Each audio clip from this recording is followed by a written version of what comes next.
అధ్యక్ష, ఎన్ని పోస్టులు ఖాళీ ఉన్నాయనేది స్పష్టంగా చెప్పాను అధ్యక్ష. కొత్తగా మన రాష్ట్రం ఏర్పడిన తర్వాత ఫస్ట్ టైం 2017వ సంవత్సరంలో చంద్రబాబు గారి నాయకత్వంలో ఒక నోటిఫికేషన్ ఇచ్చి 303 వెటర్నరీ డాక్టర్ పోస్టులు భర్తీ చేశాం అధ్యక్ష. మళ్ళీ 2018లో కూడా ఇంకొక నోటిఫికేషన్ ఇచ్చి 223 వెటర్నరీ డాక్టర్ పోస్టులు భర్తీ చేశాం అధ్యక్ష. తర్వాత ప్రభుత్వం మారింది, 5 సంవత్సరాలు ఒక్క డాక్టర్ పోస్ట్ కూడా భర్తీ చేయలేదు అధ్యక్ష. మళ్ళీ మేము వచ్చిన తర్వాత ఈ రాష్ట్రంలో ఎన్ని పోస్టులు ఖాళీగా ఉన్నాయి, ఏ విధంగా రిక్రూట్మెంట్ చేయాలని చెప్పి మొత్తం ఒక ప్రణాళిక వేసుకొని ఫైనాన్స్కి పంపించాం. ఫైనాన్స్ నుంచి ఆదేశాలు వచ్చిన వెంటనే మొత్తం ఖాళీగా ఉన్నటువంటి డాక్టర్ పోస్టులు అన్నింటికీ నోటిఫికేషన్ ఇచ్చి భర్తీ చేయడానికి మేము సిద్ధపడుతున్నాం అధ్యక్ష. ఈలోగా ఎక్కడ కూడా పశు వైద్యానికి ఇబ్బంది పడకూడదని ఆల్టర్నేటివ్గా అరేంజ్ చేశాం. ఎవరైతే గ్రామ స్థాయిలో దాదాపుగా 6137 మంది వెటర్నరీ అసిస్టెంట్స్ ఉన్నారు అధ్యక్ష. ప్రతి గ్రామంలో కూడా ఉన్నారు.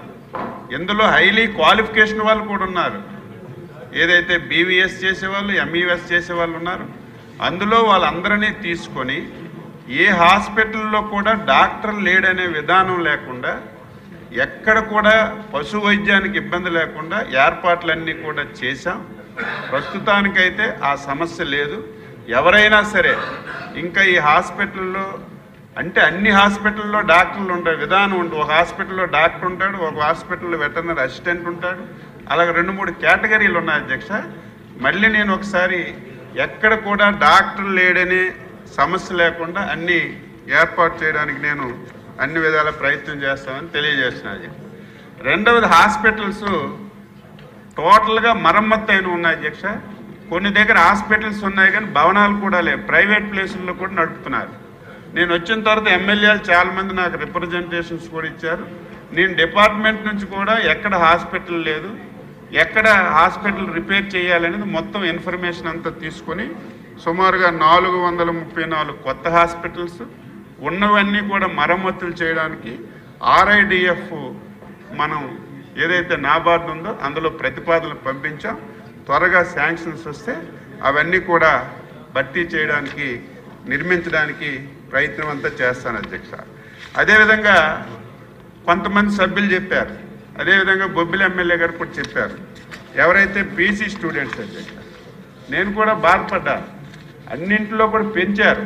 నా దగ్గరికి వచ్చారు, వాళ్ళకి ఎప్పటి నుంచో అండర్ గ్రాడ్యుయేట్స్ అయితే 7,000, పీజీ విద్యార్థులు అయితే 9,000, PhD విద్యార్థులు అయితే 10,000 ఇస్తున్నారు.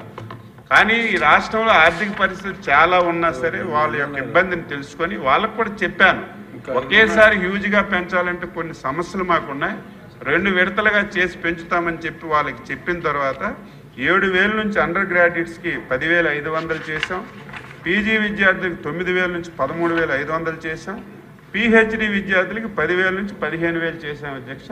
మళ్ళీ ఆర్థిక వెసులుబాటు వచ్చిన తర్వాత వీలైనంత తొందరగా దీన్ని కూడా పెంచి వాళ్ళ చదువుకి ఎక్కడా ఇబ్బంది లేకుండా తప్పనిసరిగా ప్రయత్నం చేస్తామని చెప్పి తెలియజేసిన అధ్యక్ష.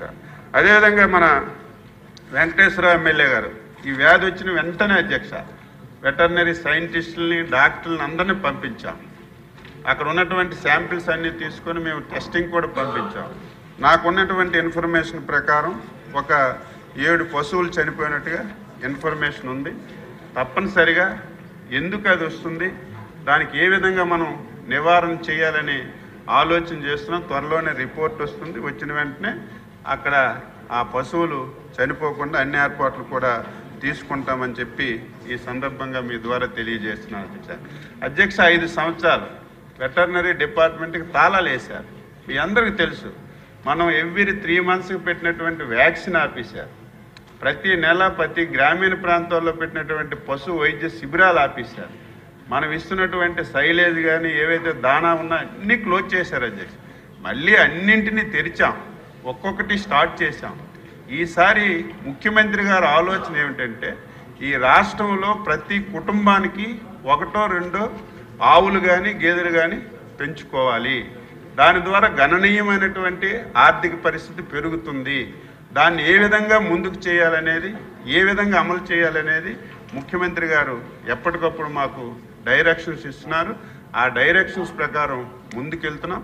తప్పనిసరిగా ఇప్పటికే పాల ఉత్పత్తిలో మన రాష్ట్రం మొదటి స్థానంలో ఉంది.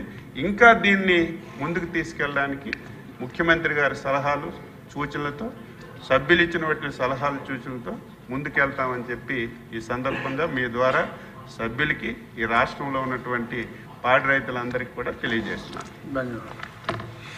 క్వశ్చన్ నెంబర్ 8 ఇంకా సాటిస్ఫై అవ్వలేదా మీరు? ఇంకా సాటిస్ఫై అవ్వలేదా సార్?